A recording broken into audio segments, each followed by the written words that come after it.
Okay, and we are live. Happy Thursday or Friday or whatever day of the week it is if you're watching us on demand later on our YouTube channel. Thank you for joining Global Lawyers of Canada's virtual mentor office hours this week. We are joined by Heather Douglas.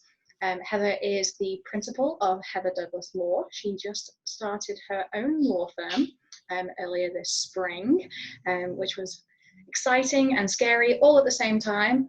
And she's going to talk to us a little bit about that later on. But she's also going to be talking today about grit and happiness, two of my favorite words. So I'm very excited to see what Heather has to say for us.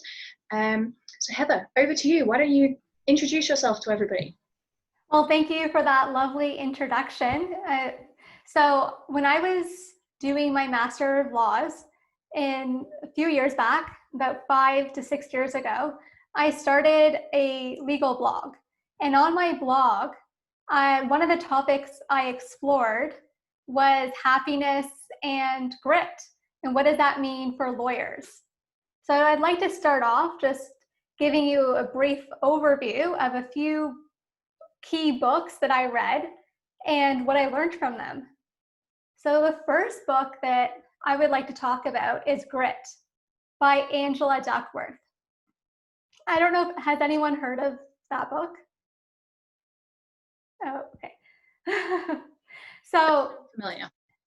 in the book, she says that the biggest predictor of success is grit. It's the ability to persist and to be persistent. It's not talent, it's not money, it's not how you look, it's not what grade you got in your undergrad. The biggest predictor is your ability to stay at a task, to not let a setback prevent you from moving forward. And it requires you to keep practicing very deliberately and not to let little bumps in the road or even big bumps in the road discourage you from your goal. And she's very encouraging that you pick a goal and you try to stick with it. And you only quit that goal at a time that it makes sense, at a natural break. So for anyone that's just started off in practice, or you're just entering the legal world, you're going to face a lot of what will feel like rejections, whether it be you're litigating in court and a judge doesn't side with your client, or you're applying for jobs and you're not hearing back, or you are trying to get an award for something and you weren't nominated. Don't let those moments discourage you from continuing your work in the practice of law. The next book that I want to talk about is The Happy Lawyer. And that book is by Nancy Levitt and Douglas Linder. In there, the professors talk about what makes a happy lawyer. What are the ingredients? And they come up with 3 key ingredients for what makes a happy lawyer. The first one is feeling competent in your area of law. The second one is feeling a connection to your larger community. And the last one is autonomy, having autonomy over your work product. And they encourage us to find work that we can commit to, that we can convince ourselves is the most fun work you can do, and to stay committed to that area and to keep at it. And avoid comparing your life to others. Avoid looking at the lawyer down the street and thinking that they have it better than you. Try to look for an area of law that you can just convince yourself is for you and to keep working at it. And that kind of goes back to grit, where the biggest predictor of success is your ability to persist. So if you choose an area that you can convince yourself is well suited and you can stick to it, then you have a better chance of being successful and hopefully happier. That makes sense.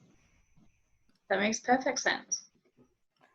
And then there's one more book I wanted to discuss, and it's by Sean Anker, and he talks about happiness. And he provides a few very helpful tips about how to be happier in life in general. But I think it can be applied to lawyers as well. One of the things that makes it really hard to be a lawyer outside of the law is that we're constantly being trained to look for the negatives, to tell our clients what is the risk, where are things going to go wrong, and to tell your clients about the potential pitfalls of anything. Or if you're a litigator, you're entering a situation after something has already gone wrong. So you're constantly in the mindset of negative. You're looking, your brain is being wired to look for the negatives, look for where things are going wrong. But that doesn't really work well when we're in our life outside of the law. Like if you're with your friends and you're walking down the street and all you can see are all the negatives in the world and all the risk in the world, then it's going to make it harder to have a nice time. But how do we rewire our brain to be able to not think like a lawyer when we're not practicing law? So he gives us a few pointers that I'd like to share with you. Some of them I've tried, some of them I haven't. Okay. So the first one is to pay attention to the moments of joy. And he gives us a tip for how to focus on moments of joy.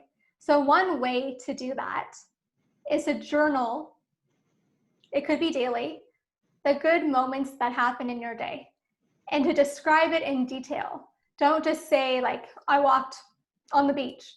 Try to provide some details, like what did it look like? Where were you? Who were you with? And focusing on that nice moment and doing that repetitively is going to help you pick up on more positive moments in your life. Another thing he recommends is exercise, which is I'm a strong supporter of that. Try and exercising daily. Another thing he recommends is meditation. That's something I'm terrible at. I can't give you my personal insight onto that, but I've heard it works. And one last thing he also recommends, and this is kind of harder to do, but it's to change the environment you're in. Because as social creatures, we feed off of the energy in the environment. So if we're in a very stressful environment, it's going to make us feel more stressed.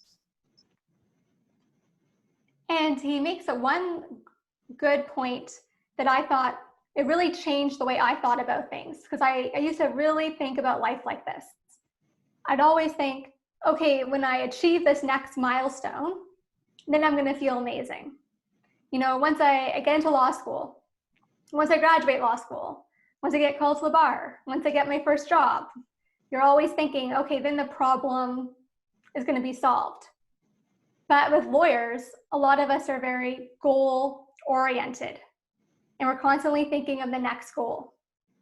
But if you're going to always think that happiness is on the other side of a goal, you're going to be disappointed, because the minute you reach that goal, you're going to have a new one. It's going to be a new milestone you're going to want to reach.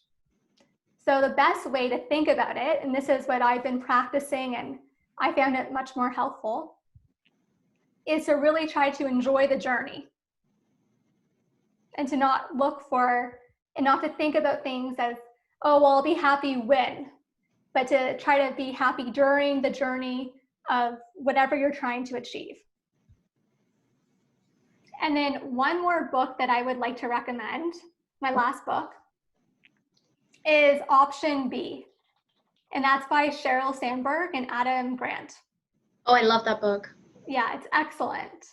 And in there, she discusses her husband's passing and how she dealt with it and what tools she used to become more resilient. And again, it goes back to grit and how being able to get through tough moments in life is one of the best predictors of your success.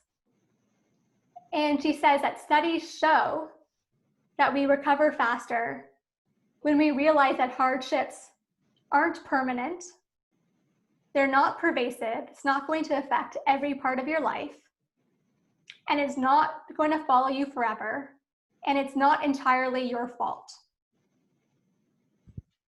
And lastly, she encourages us to focus on gratitude and to always think about the wonderful moments or the wonderful things in our lives. And it can be hard at times, but to really focus on it can help us feel happier in the moment. That kind of neatly loops back to if you write journaling and you write the positives of your day, then that can form the gratitude and also help you see where the better situations are for you, so you can put yourself in those better situations. So actually these books are all kind of saying the same thing. Yeah, there's a lot of overlap, but I found that they have a different angle. But if you had to pick one, if I had to pick one book to read, yeah, as a new lawyer or even now, I would pick Grit, because I think right now, especially during the pandemic and all the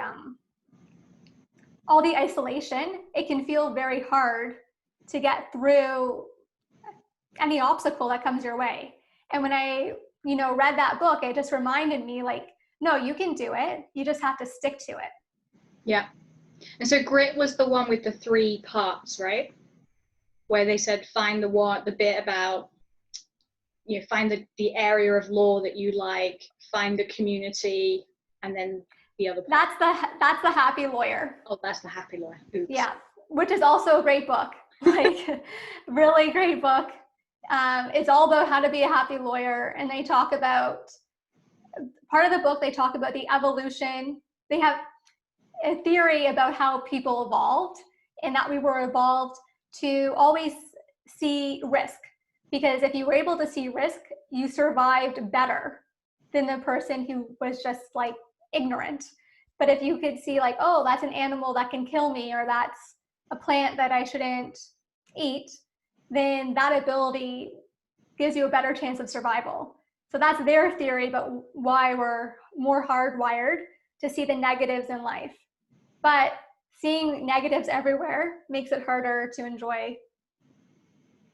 And find those positive moments that have been shown through the other books make us happier and more fulfilled. Yeah, and I think happiness for lawyers is a topic that we don't really talk about much, because we kind of think, well, you're just supposed to do your work, and who cares if you're happy or not. But happy lawyers, I would imagine, if we had to do a survey, probably produce or probably able to produce more work, or there's probably a connection between productivity and how much you feel, whether you feel depressed or not. Yeah.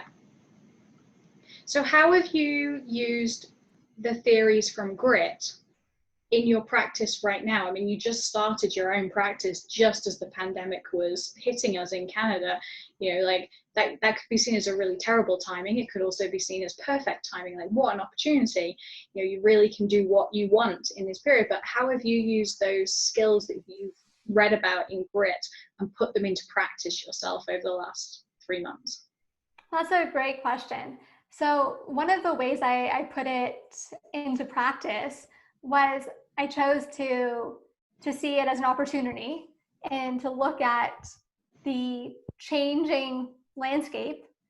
I'm like, okay, well, what can I learn to do differently, and to see the positives. So for example, right when all this started, all this information came online for how to work remotely.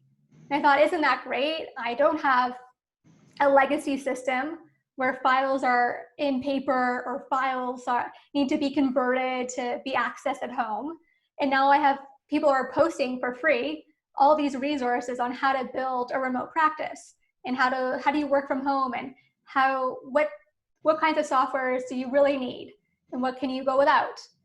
Another way it helped me was to remember that, because things can feel tough, especially now, just to think about being persistent and practicing deliberately and trying to learn every day, but to really not let any feeling of a setback get to me. And I think that's really important. And then I think back to times where I've been in court and like the motions I have lost and moments where things just didn't go my way. And I remember that if I just keep persisting, I'm still gonna be able to get better and to grow. Because law is all about rejection, to my opinion. Like if you're a litigator, you're gonna lose, and if you're not losing, then you're not litigating enough cases. Yeah, and I think most of our watchers on this session in particular, you know, you're all internationally trained lawyers, or the majority of you are internationally trained lawyers, and many of you are applying for articling positions. And we all know that dreaded fear of rejection from getting an articling, you know, or not hearing about an articling position. So very much, you know, standing you in good stead for going to court later on and not winning your cases. It's actually part of the learning process if we try and find the positive spin through this process as well. So it's really good to think about. I mean, it must be so hard to do in the moment though. I think for everyone, there can be moments where it can be hard, but if you practice like optimism, and if you practice trying to change the thought pattern, it can become easier. It can become more of a default for you. And I think that's what those books are trying to get us to do, is to rewire how we think about things. Because a lot of times we think, well, this person, they're talented, so that's how they got there. They just rose. It was this easy climb. They ascended very easily. But what Angela Duckworth says is, no, it's not an easy climb. It's actually really hard, and it takes a lot of effort, and it takes a lot of time, and it takes a lot of practice. Thousands and thousands and thousands of hours of practice. But that's a boring narrative. We'd rather have a narrative where people just do well because they're talented, and then we don't focus on the thousands of hours of work. And you can even give the example of a competitive swimmer. Yes, they can have some physical attributes that make it better to compete. But if they're not in that pool practicing thousands of hours every year, it doesn't matter that they're built for swimming. It doesn't matter that they have the right proportions of a torso to arms to legs. You still have to put in the time. But that's not like a sexy narrative. It's kind of boring. But we have this culture, especially in North America, that if you're talented, then you're going to succeed. But when I think about it as, well, if I just keep practicing and trying new things and being very deliberate, then I can get somewhere also. Not to say that I think I'm totally untalented, but I don't think that's the deciding factor. Yeah. So when did you start reading these books? Like, have you read them all the time, or was it a relatively like new thing? When I would say around 2014, when I started my master's, I became very interested in this question about what makes a lawyer successful and what makes them happy. Because being a lawyer is a very hard job at times. And I was curious, like, what did the research say? And have you been able to identify, when you see other people around the courthouse and when you were working in private practice before you started your own practice, could you see other people and could you see signs that the books had highlighted of certain situations where you're like, oh, if you'd read this book, you could do this now? You know, I've seen a lot of young lawyers and law students get discouraged. And it's very easy, especially at the beginning, to feel discouraged, because I think we have a culture where people tend not to talk about the times where it's been tough or the times they've been rejected. And people think, oh, I'm the only one that didn't get this articling position or didn't get this other thing. But if you stay at it, eventually you're going to get your articling job, or you're going to get if you want to work in a firm, you're going to get a job in a firm, but you have to keep at it.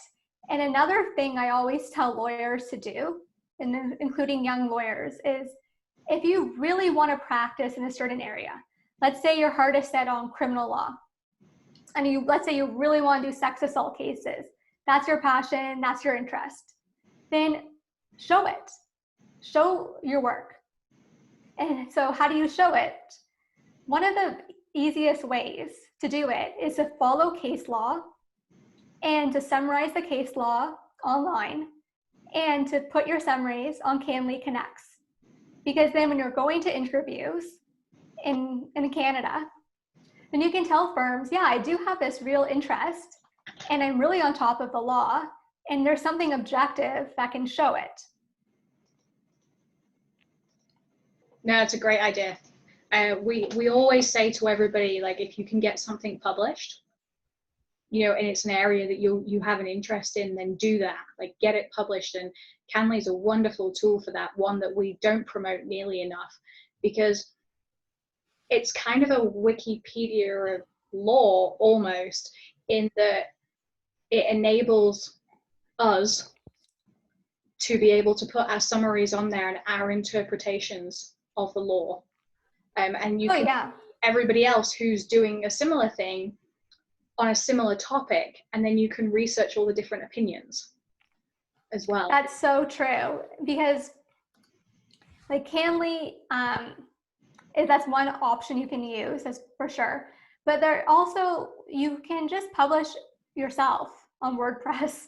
And that's one of the most amazing things about being alive in this generation, is that we have the internet. And all these barriers used to exist. For example, if you wanted to have a press release 30 years ago, you had to go through a newspaper. You had to go through an established publication.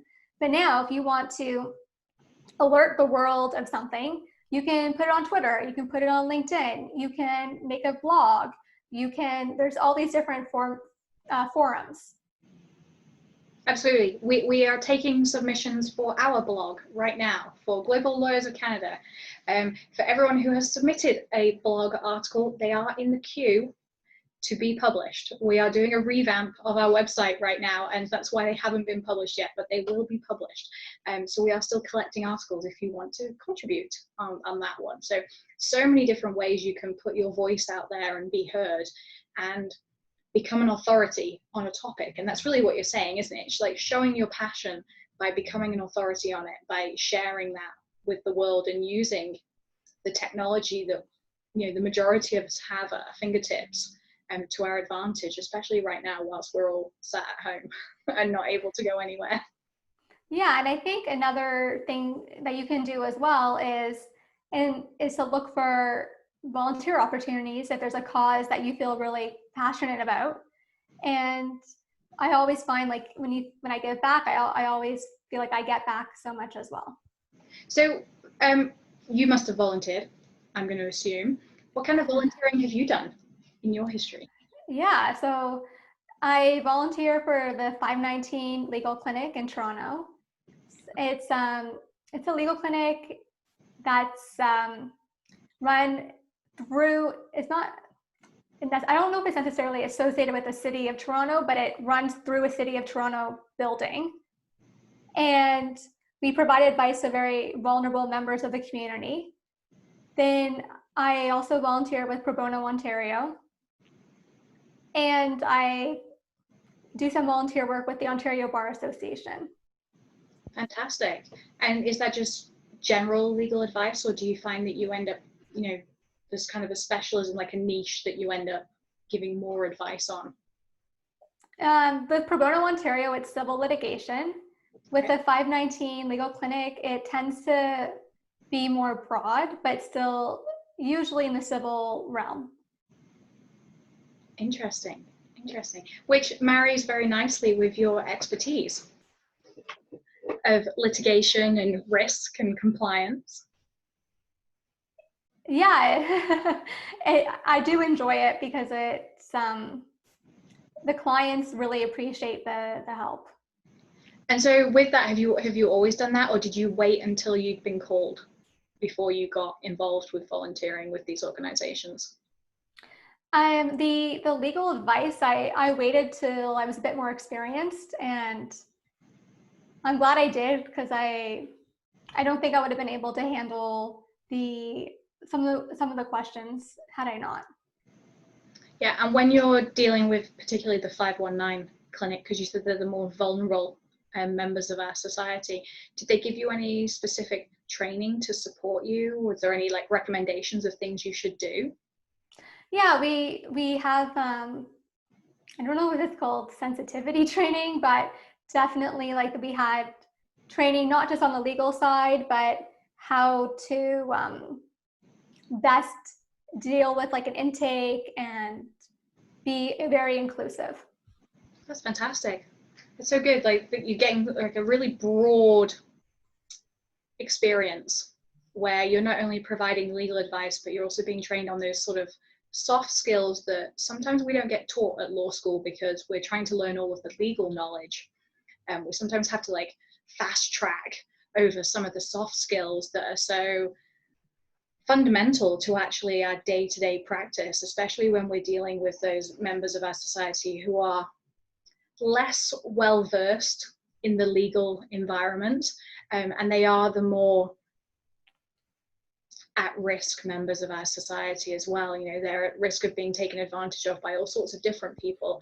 And so, yeah, having that training to be able to support them in the best possible way, that's great. Yeah, it's amazing how privileged you can feel as a lawyer. You realize like we have really strong literacy skills, and sometimes like very simple questions can be very hard for people who didn't have the privilege of going to law school, like finding a form or trying to decipher complex legalese online. That some things the government puts out, it's really hard to interpret if you're not a lawyer. Yeah, absolutely. So going back to your books that you recommended, so you were recommending that we should definitely read Grit as your number one book. Was there anything in the book that you didn't necessarily agree with, or anything that you tried to put into practice yourself and it didn't quite work the way you thought it was going to work, maybe? Honestly, there was nothing I disagreed with. When I listened to it, I thought that this was like one of the best pep talks that I could ever read, and so encouraging. And it's so common that we always think like, well, if you're not automatically a superstar, you're never going to do well. But if you even watched the documentary about Michael Jordan, Yeah, I was going to say, yeah, talking about the sports analogy, it just brought it back because we just watched the last episode last night. The Last Dance, yes. And in there they talk about like some of the basketball players, when they first started off, they were not the best on the team. They were not number one. They kept practicing. And what I really thought was interesting was that Michael Jordan, he talks about being in the right mindset, like not letting the other team get in his head, being really present in the moment. And how that was like one of his key talents that set him apart. And I thought, isn't that fantastic? Like not letting someone else get into your head, because especially in litigation, lawyers love to try to play mind games and see like, oh, can I intimidate this lawyer and what can I do? But to keep in mind, like, no, be strong. Yeah, absolutely. We watched the final episode of The Last Dance last night, and one of the bits that stuck with me was when they were discussing, Michael, do you ever worry about not making that basket? And he's like, why would I worry about not making the basket? I haven't shot for the basket yet. And yes, I loved that line. It was just such a good example of exactly what you're saying. He truly tried to live in the moment rather than looking at the next phase, which is kind of what the books were saying too, where they were saying, don't think about the next goal. constantly, because that goal constantly moves. You know, you're always moving the goalposts. So try and enjoy the moment that you're in and see the joy in it. Yeah, it's so important, because being a lawyer, it really is an honor, but it can feel very dreary if we let it. Yeah, I mean, if you're if you're doing corporate law and you're doing due diligence, or if you're a litigator and you're preparing for a case and you're wading through all of the evidentiary material, it feels never ending at times and very monotonous. And if your reward is the end, you know, it can take months to get to the end, sometimes years. So it's a very long time to wait to reward yourself. You know, you need to have something in the more immediate future to reward yourself with. For sure. And it's something I wish like that law schools would talk more about, is the importance of just practice and grit. Because it's so easy as a law student to think, okay, well, I didn't get my summer job, or I didn't get this, so I'm just going to give up. Yeah. But don't. Yeah, don't give up. Absolutely. We are prime examples of don't give up, keep going. There is happiness right there, just around the corner, waiting for us, and we can make that happiness ourselves in our journey. And you were talking before about community, and did you interpret that as your community as in the other lawyers that you work with, the physical space that you're working in, or did you see it as your client community, or the wider community outside of maybe your home, your office, that you were part of, or all of the above? That's a really good question. And I think you can interpret it any way, but the way I saw it was finding a community amongst lawyers. And so I joined the Ontario Bar Association, and I'm very active in different sections of the OBA. And that really helps me feel like connected to a community of lawyers, and to not feel like just another cog in the wheel or something, like to feel part of something larger than myself. And that's been one of the biggest gifts for me, to being part of the Ontario Bar Association. So when you talk about being active, can you give some examples of what that means? Because active, I think, can mean different things for different people. Yeah. So one of the ways is just going to events, but I got involved in the Young Lawyers Division, and one year I was a member at large. Then the next year I was a vice chair. And then a couple of years ago, I was a chair. And then last year I was a past chair. And then this year I moved on to the law practice management section. Mm-hmm. And yeah, I don't know if I'm like outgrew the Young Lawyers, but I think at a certain point you have to leave it. Yeah. You did your time. It was time to move on. So what kind of things did you do whilst you were part of the various different section groups in the OBA? I mean, you had your specific roles, but what kind of tasks were you doing with them? I did like helping plan events. So one event that I helped plan was the gala for the Young Lawyers. And that was like a yearly gala that we started when I was the vice chair. Then I planned a few CPD programs. There was one program that I planned that was my favorite, that I did when I was a member at large in my first year. I don't know if you've heard of Justice Myers in Ontario. I have, yes. So I don't know if it's a secret, but I'm like obsessed with his writing.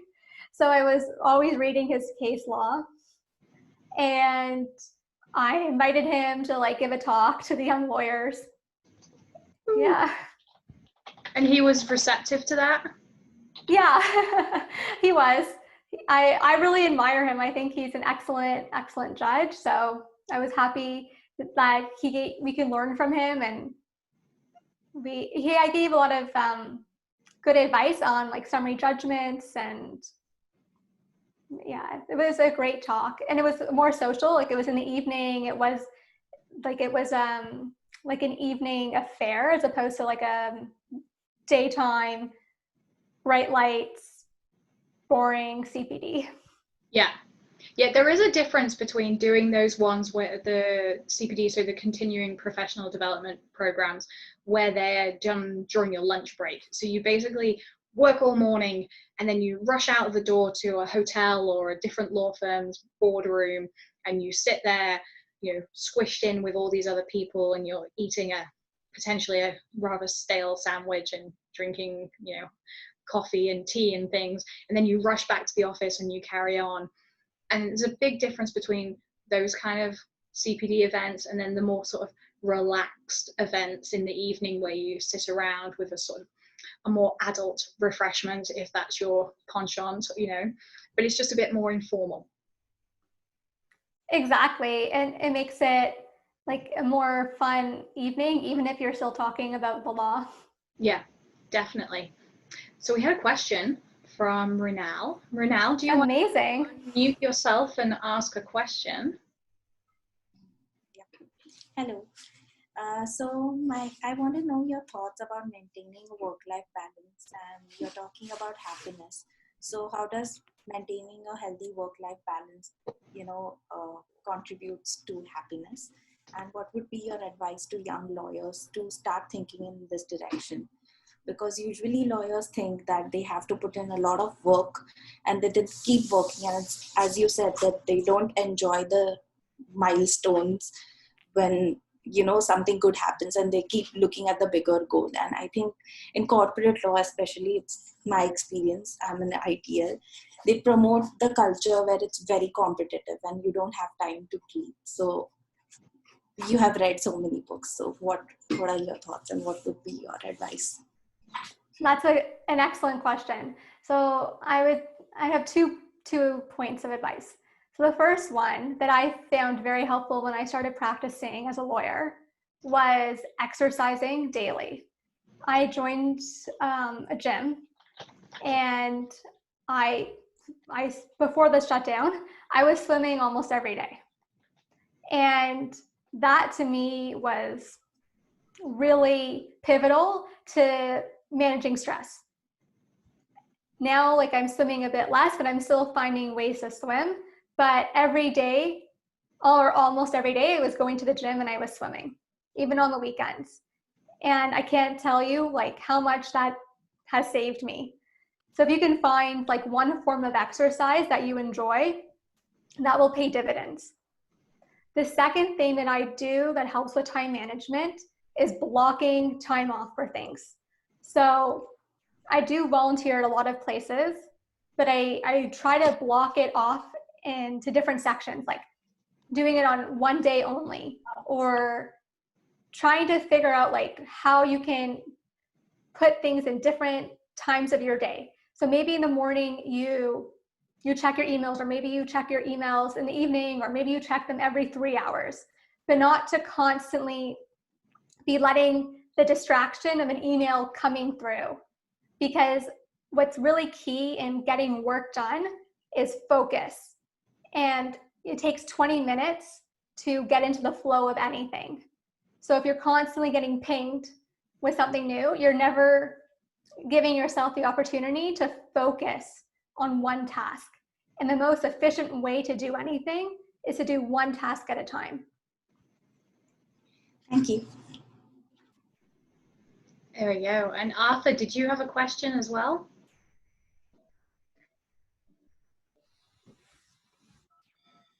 Yes, I don't know if I have to say good evening or good afternoon. Good evening. Okay.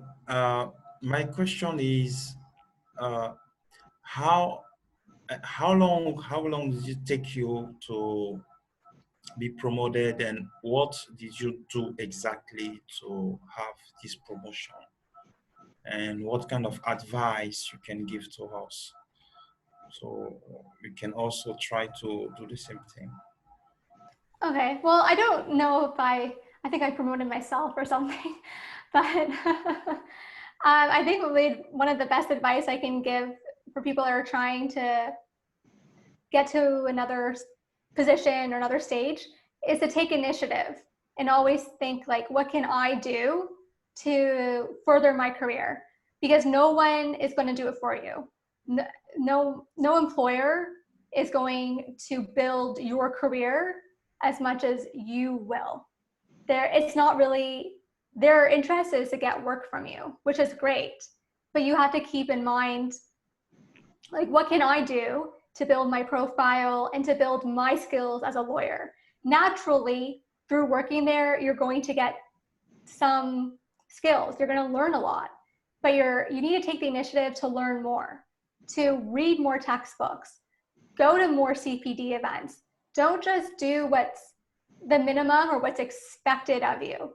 Always try to think about, in quotes, like extra reading or extra assignments that you can do for yourself, because that's what's going to distinguish you, is going beyond the minimum, going beyond what's just expected, the status quo.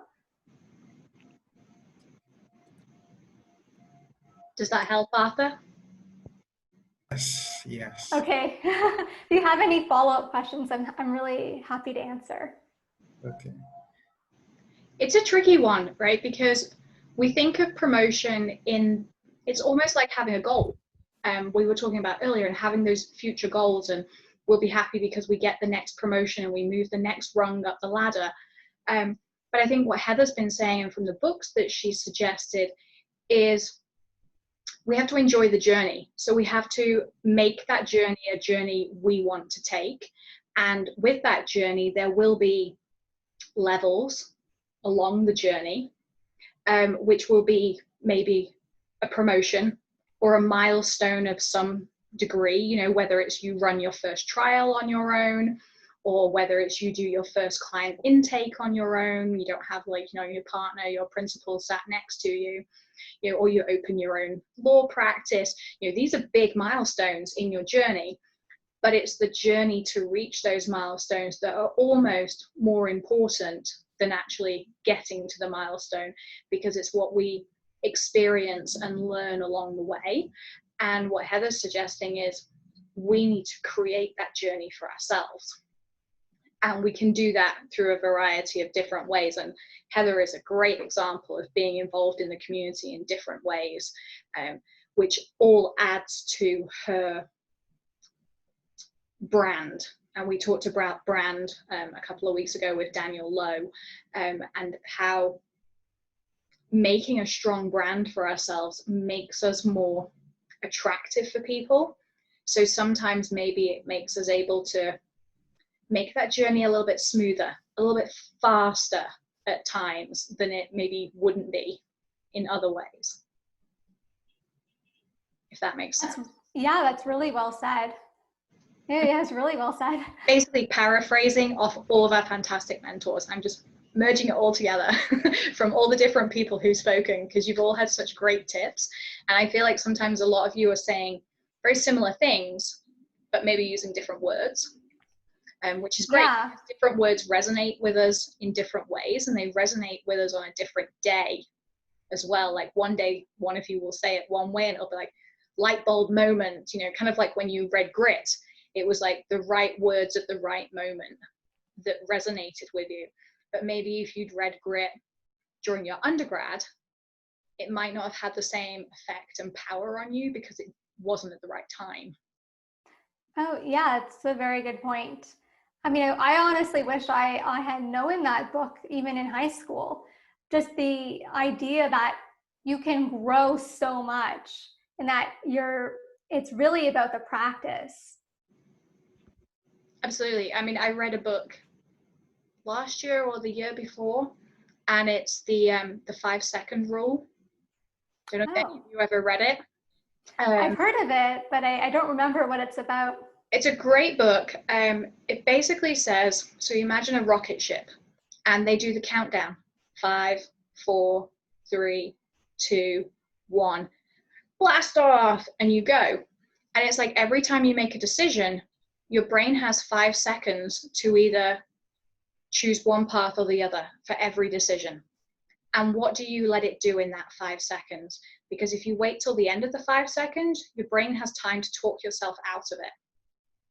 Oh. making that decision. So like getting up in the morning, some mornings it's really hard to wake up in the morning and you just lie there and you're like snooze, snooze, snooze. And what they suggest is no, instead of doing that, you only ever set one alarm. You never rely on snooze. And instead, as soon as that alarm goes off, you count down 5, 4, 3, 2, 1, decision. And you make a decision. And that decision is I'm either getting out of bed today or I'm not getting out of bed today. And it starts with little decisions like that. You know, do I get out of bed? Do I not get out of bed? Do I wear a pink shirt or do I wear a blue shirt today? You know, and it's to speed up the process so we don't allow our brains to have that opportunity to talk ourselves out of an opportunity. And that's not to say that you're always going to say yes, but it's to stop us going round in a loop of never making a decision. That's such a beautiful point. Yeah, and the 5-second rule is a TED Talk. So you can just type in the 5-second rule. It's also available on audiobook and it's a book, but it started off as a TED Talk, which she's then produced out. I found that book, it just came at a point in my life where I was debating, as many law students do I carry on with the law or do I go and do something else? And it was because I was getting all of these rejection letters. I'm not going to find an articling position here in Canada. This isn't meant to be. I should move on and do something else with my life. And I was in the gym because at that point I made a commitment to myself that I was going to go into the gym every day for 40 minutes and do something for me. So I plugged in my audiobook and I listened to the 5-second rule because it was free on the audiobook program that I use, which is great because free is fantastic. And it really, the words she said just resonated with me, that it was about me not letting myself go into that self-deprecating loop of not making a decision and being in indecision instead. So yeah. That's such a good point, because as lawyers, you're really encouraged to analyze and analyze and analyze, but it can really work to our detriment. Absolutely. It's by Mel Robbins. I'll put the link in the notes, and for those of you watching on demand, it will be in the comments to the video on YouTube. But yeah, watch her TED Talk. It's very easy to watch and she does a much better job of explaining it than I could. But definitely I always think about the rocket ship going off on that one. Runal asked, are there any documentaries or podcasts that you might recommend, Heather, that you've watched? Okay. Well, I would recommend as a documentary, The Last Dance, as I mentioned. Even though it's not law related, I felt so inspired after watching the documentary. Like, yeah, I can do anything. And then I really like Adam Grant's podcast. It's not law related, but he's a professor at Wharton. It's a business school, and he talks about issues that affect lawyers, but just affect people in general, like what makes a business organization more successful than not.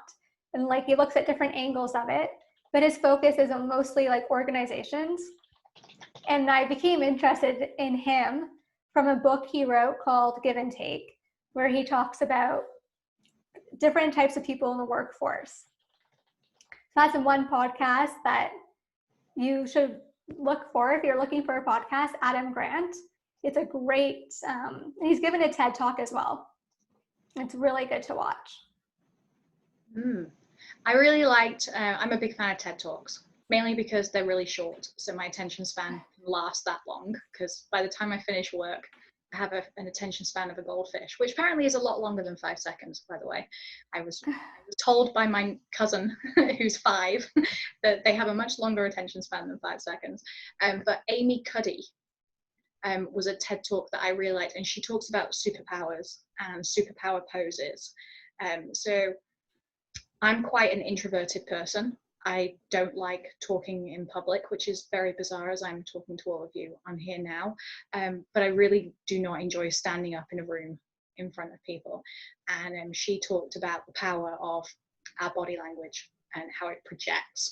And as a lawyer, that's something I think we often forget about, that our body language is almost as important as the words that are coming out of our mouths or the words that we're putting onto paper, because of how we present ourselves is also a reflection of how we present our argument, our case to people. So I found her TED Talk really interesting about my presence in a, not just like in a courtroom, but also in a boardroom. So, you know, where do you sit at a table? Because there's power dynamics about how we sit around a boardroom table and how we position our pad of paper and our pen and our water glass on the table. Do we make them all really neat and small so we're perfectly in line with our designated space? Or do we spread out and take over lots of room? And how does that translate into the authority you want to provide in the room? And she used the analogy that a lot of men will spread out, like on a bus, they'll spread out, whereas a lot of women will make themselves very small and tight. And it's about having that presence in a room. And so that was I found that very useful.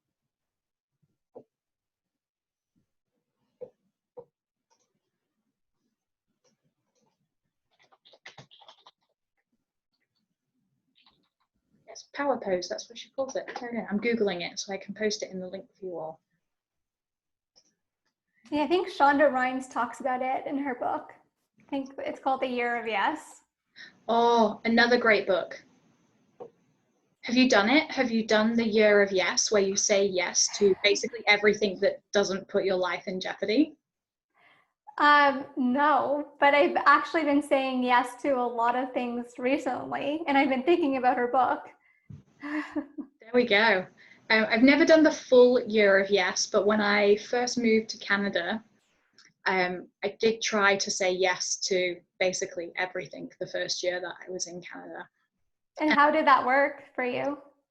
Well, you know, I got on a bus at midnight to travel from Banff to Vancouver to sleep in the back of my friend's car so we could attend the Olympics.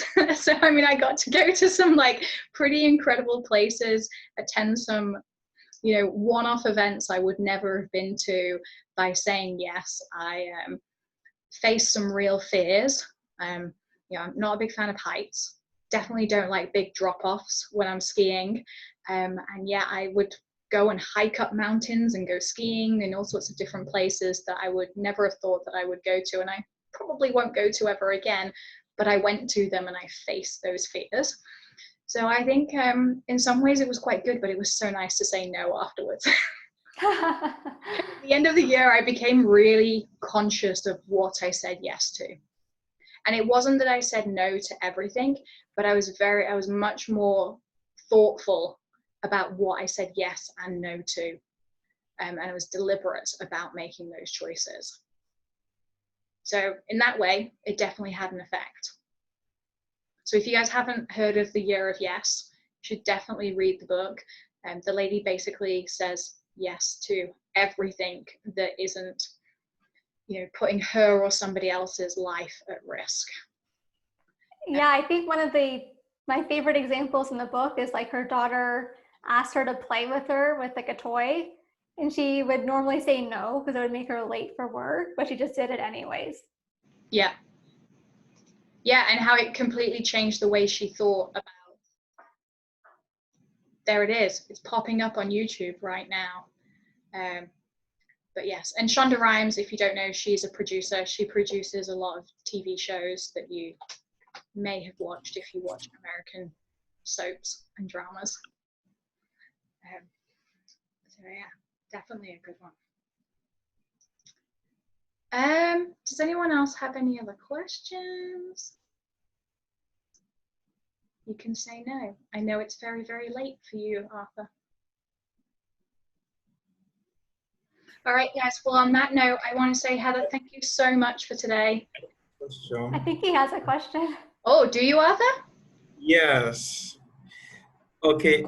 During your intervention, you mentioned the meditation as a practice that we can do. But how does it work?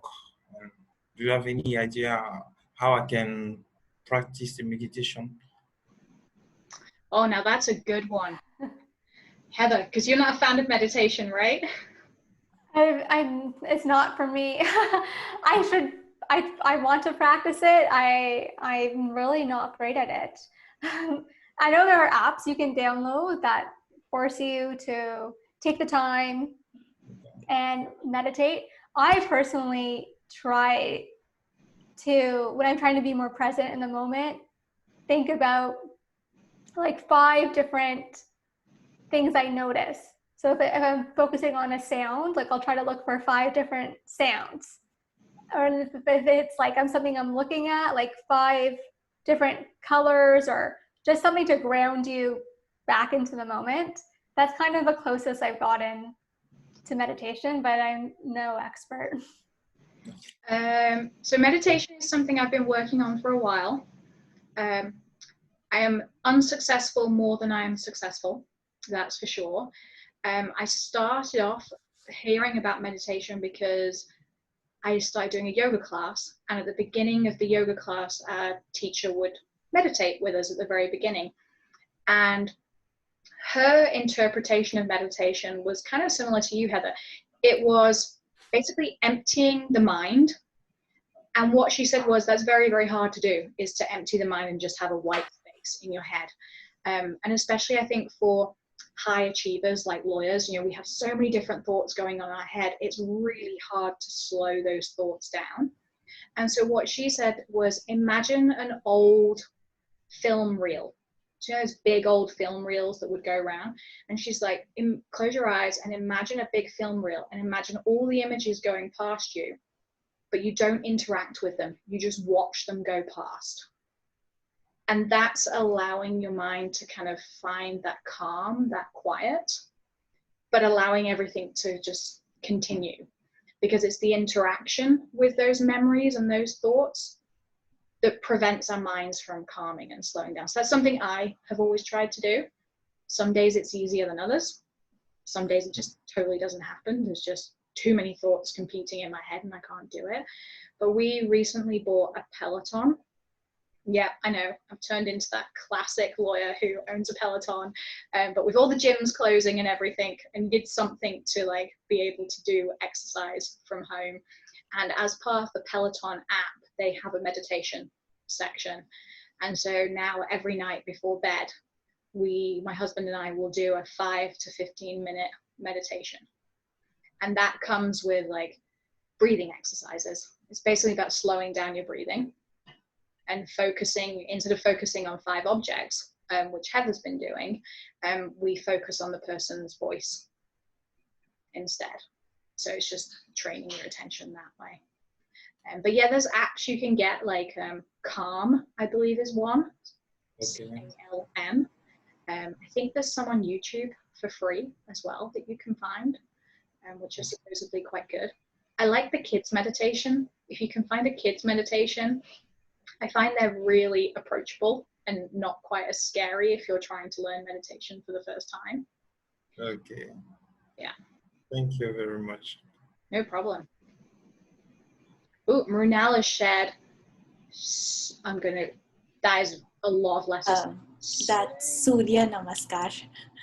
Wow, you said that so beautifully. So 12 simple poses, but a complete exercise. Ooh. yeah, so it acts like swimming. So I love swimming, and I had joined swimming before COVID, and it was really helping me. But this is another Indian exercise. So it is like meditation plus exercise, but it has 12 poses, and you have to do sets of 12, and you have to concentrate on breathing. And trust me, because it's simple, but you have to do 2 things together. Concentrate on your breathing and exercise, that there's little scope for any thoughts to come into your mind. So you could try that. Great. There's loads of YouTube videos there. Absolutely loads. Heather, maybe you can give it another shot. Yeah, I would love to actually, because I think it would be helpful. Okay. Thank you very much. I think it's all trial and error. It's like trying to find that work-life balance. Was it Sheryl Sandberg said in her book, Lean In? We, as women or as people, we can have it all, just not all at the same time. And she specifically said in her book about women, we can have it all, just not all at the same time. And I think that's part of finding the work-life balance that you were asking about earlier, Mrunal. It's finding what is most important to you at the time and then making time for that. So for Heather right now, it's that she needs to exercise every day. Hopefully she can find a swimming pool that's open, you know. So it's finding what works for you at the time. And if that means giving up something, hopefully not sleep, then, you know, you can find that balance that works for you. And I think it's particularly hard for junior lawyers because it's hard to say no to your principal or to a partner in a law firm because you want to be saying yes and giving your best. But it's also respecting where your boundaries are and learning how to say yes, but not right now. And then explaining why you can't do it right now. Whether it's, you know, I need half an hour, I need to just walk away for half an hour and clear my head, you know, or something like that. And I think that comes mainly by like experience and learning the dynamics around you and how people, each different person, reacts to those situations a little bit. Okay, guys, well, on that note, I'm going to let you all go. Heather, it's been an absolute pleasure. Thank you for sharing those book recommendations. I'm going to go away and read The Happy Lawyer because that sounds like something I should read right now. Definitely. Guys, we will see you all next Thursday. Hopefully you can all join us for our next session. Remember, you can also watch all of our previous sessions on YouTube, on the Global Lawyers of Canada channel, and if there are any topics you want us to cover, please do get in touch. We are always looking for new people to come and share their words of wisdom with us, just like Heather has.